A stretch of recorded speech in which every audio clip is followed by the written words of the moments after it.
Hello guys, this is Sanket here from Coding Blocks and I welcome you all to our series on competitive programming. So, in this series, we will be solving several problems every week from various famous online judges like Spodge, HackerRank, HackerEarth and Codeforces. So, in this series, we will be taking some basic level, some medium level and some advanced level problem, and also we will try to cover some problems from some ongoing challenges or just recently gone challenges. This will help you in building some more confidence in competitive programming.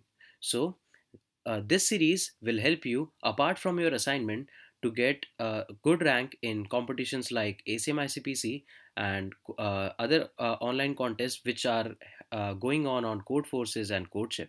So, the first problem in our video lecture series is from the Spodge online judge, which is cube free number. So, the motive of solving this problem is because this is sort of some basic to medium level problem, and these kind of problems can also be asked in your online test of many companies in which will be coming in your colleges. So, not only for competitive programming, this video will be helpful for the students who are preparing for interview for their upcoming internships and jobs. So let us start our problem. So what the problem says is that a cube free number is a number whose none of the divisor is a cube number. So cube free numbers are 1, 2, 3, 4, 5, 6, 7, 9, 10, 11, and so on. So here you can see 8 is not a cube free number. So 8, 16, 24, 32, etc. are not cube free number. Also, the position of 1 among the cube free number is 1. Position of 2 is 2. For 3 it is 3 and position of 10 is 9. Why? Because we don't have 8 as our cube free number. So every number up after the number 8 will be shifted by 1. So the position of 10 is 9. So what we are supposed to do is that given a positive number n, all we have to do is say if it is a cube free number, and if yes, then tell its position among the cube free number. Also, for the input constraints, we have the number of test cases as 10 raised to the power 6, as here you can see it, sorry, these are 10 raised to the power 5, and on each line you will get a number n which is 10 raised to the power 6, and here you can see the output format which you are supposed to print. So let us see how we can solve this problem. So now, if we specifically analyze this problem, then we will be given a number n, and we have to say that if it is a cube free number or not, and also we are supposed to tell its position among the cube free number. So what we have read that for becoming a cube free number, so for becoming a cube free number,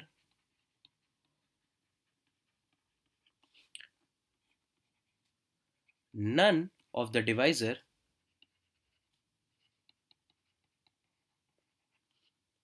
of the given number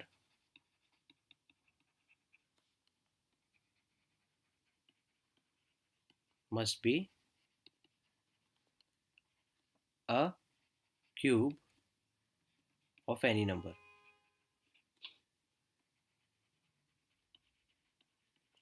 So what I'm trying to say is that, for example, here you can see if I write a number 6, then the prime factors of 6 are 2 and 3. So you can write 6 as 2 into 3. Whereas when I write 8, then here you can see it can be written as 2 into 2 into 2, which is 2 raised to the power 3. So here you can see 8 has a factor which is a cube. So fact 8, you can also write factors of 8 as 8 cross 1. So 8 has a factor which is a cube. Also, the number like 27 can be written as 3 into 3 into 3, which is 3 raised to the power 3. So here you can see we also get a cube factor. Also, the number like 32 can be written as 2 into 2 into 2 into 2 into 2. So here you can see 32 can be written as 2 raised to the power 3, that is 8, into 2 raised to the power 2. So here you can see we got a factor which is a perfect cube, or we can say which is a cube. So 32 is also a non-cube free number, non-cube free. So this is also non-cube free, and 8 is also non-cube free, and 6 is also non-cube free. So here you can see for becoming a cube free number, you should not have a factor which makes a cube like this. So we should not have something like 2 raised to the power 3 or 5 raised to the power 3 or 3 raised to the power 3 or so on. So if we deeply analyze our problem of the cube free number, we can say that these problem can be solved by the concept of pre-computation.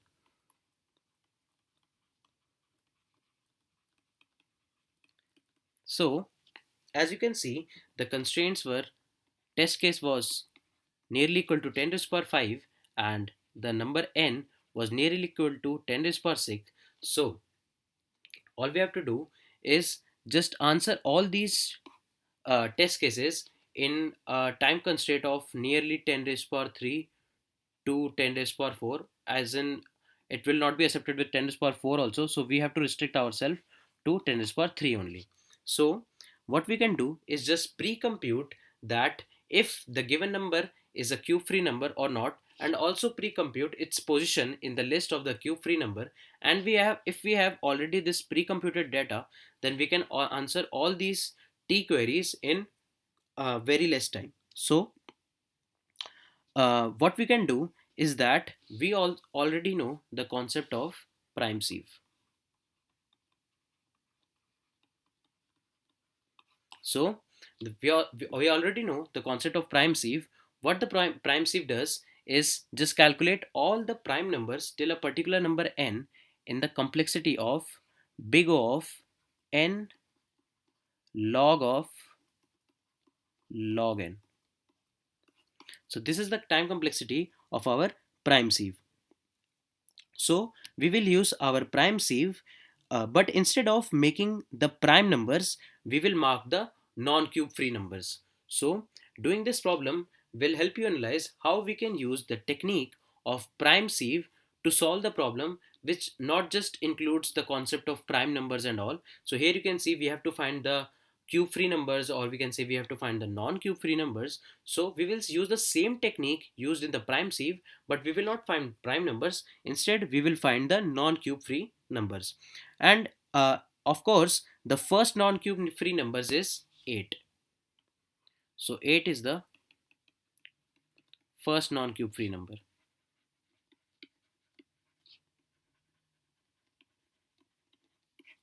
So 8 is the first non-cube free number. Then all the numbers which are divisible by 8 are also non-cube free. For example, 16 is a non-cube free number because the factor of 16 can be written as 2 into 2 raised to the power 3. Also 32 is also a non-cube free number because 32 can be written as 2 raised to the power 2 into 2 raised to the power 2 into 2 raised to the power 3. So here you can see if we find a perfect cube like 8 or 27, then 8, 27 and these number will be non-cube free number, and also their factors like 16, 32, these will also be non-cube free because they have one factor which will be a perfect cube, like here you can see. So now we know that not only 8 but also its multiples are also non-cube free number. So what we can do is just use the technique of prime sieve and just pre-compute whatever we have in our list. So all we have to do is just prepare an array.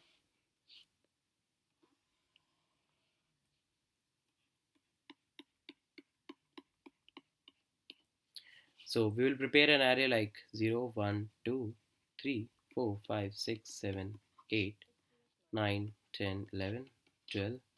So let me extend it.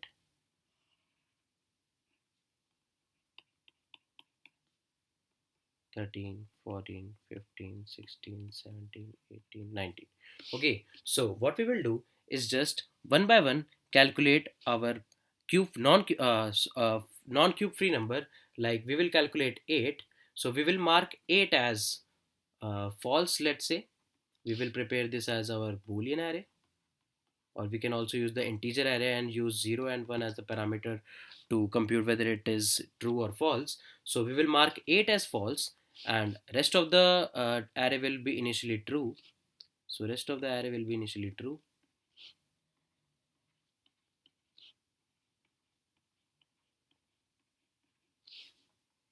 And then what we will do, one by one calculate all the multiples of 8 and mark them also as false, because they will be non-cube free numbers. So the first multiple will be 16, so we will update 16 as false. Then the next number will be 32, then it will be 64, and we will mark every one of them as false. So first we will do this for 8, then the next perfect cube number is 27. So we will go to the position of 27, mark 27 as false, then all the multiples of 27 will be marked as false, and we will repeat this process until we have completed our this sieve kind of array, which is not exactly calculating our prime number but calculating the non-cube free number. And how it is calculating the non-cube free number, we are one by one going to all the perfect cube number like 8, or we can say 27, or we can say 4 raised to the power 3 something, or 5 raised to the power 3 something, which is 125. So we will go to these numbers one by one, mark them as false, and then we will iterate over their multiples. We will iterate over their multiples and mark them also as false, because they are also not cube free numbers. So after we have pre-computed our array, all we can do is just take a cumulative sum of the prefix, or I should say of the whole array, and wherever we are considering true, add 1 to it, and wherever we are considering false, add 0 to it. So what I'm trying to say is, as 1 will be considered as cube free, so let me make this a big array.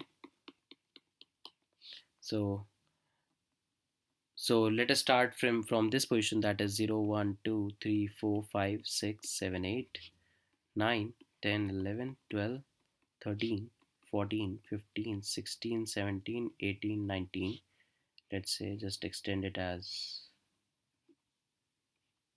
20, 21, 22, 23, 24, 25, and let me just rub this one,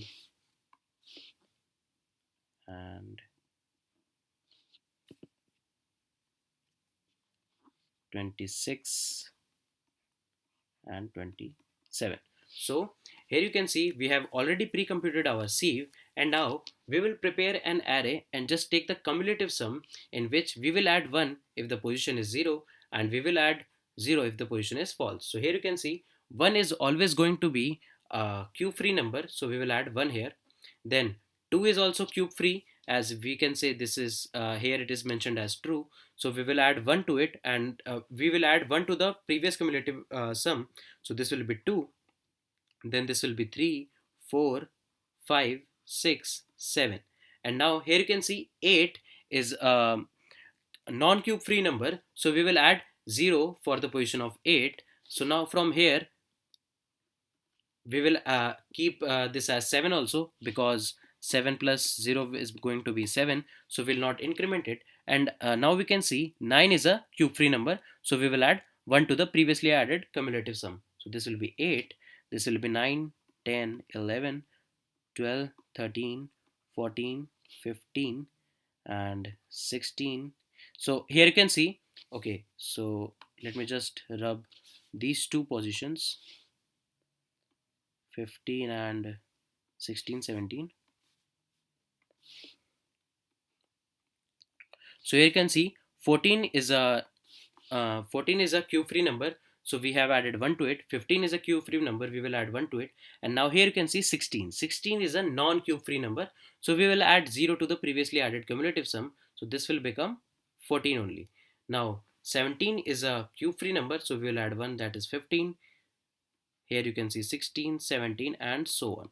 So like in this way, we will pre-compute our whole array. And now whenever we have been given a new number n, then we will iterate over this array and we will check which of the following numbers are cube free and which of the following are non-cube free. Those who are non-cube free will be mentioned as non-cube free, and those who are cube free will be mentioned with their corresponding position in our series.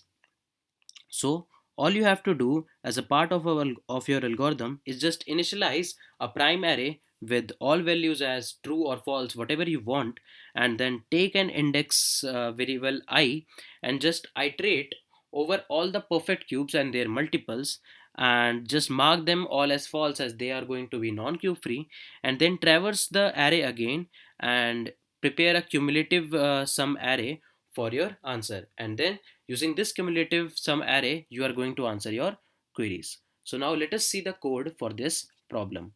So here you can see I have prepared the code for this problem. So I have prepared a primes array, that is an integer array, and I will use 0 and 1 as the marker for true and false. And I have also got unordered map for the key value pairs as long int, and here I have written a function that is cubes. So this function will calculate all the cube free numbers for us. So initially what I'm doing here is just marking every position of our primes array as true. Now, so I should name this as sieve or prime sieve or cube free sieve. So here I have mentioned this the name as just primes. So now I will just mark everything as true. And now here you can see in this loop, in this particular loop, all I'm trying to do is just going to all the perfect cubes like 8, or I should say 27, 125 and so on, and one by one I am checking if they are already marked as false or not. If they are not already marked as false, then we should mark them as false and all their multiples as false.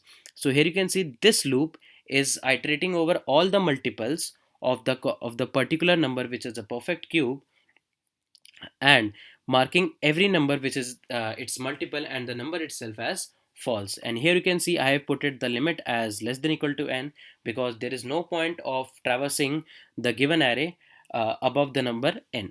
And now after computing this prime sieve sort of cube free sieve, then what I'm trying to do is just taking the cumulative sum. How I'm taking the cumulative sum is that all I'm trying to do is just using an unordered map and iterating over the given prime array and checking if the particular number is cube free or not. If the number is cube free and I is between the range, then I am trying to do the cumulative sum. For calculating the cumulative sum, I have taken a variable c and I am just incrementing it by 1 whenever I am encountering a cube free number. Whenever I encounter a non-cube free number, I don't increment c, and I just increase I just put our cursor to the next pointer of the map.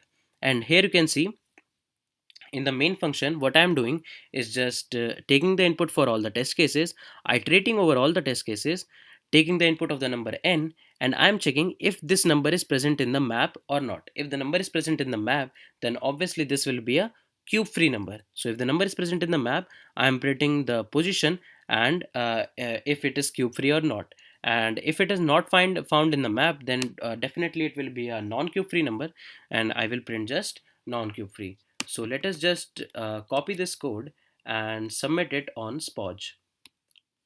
So let us see if our code is running or not.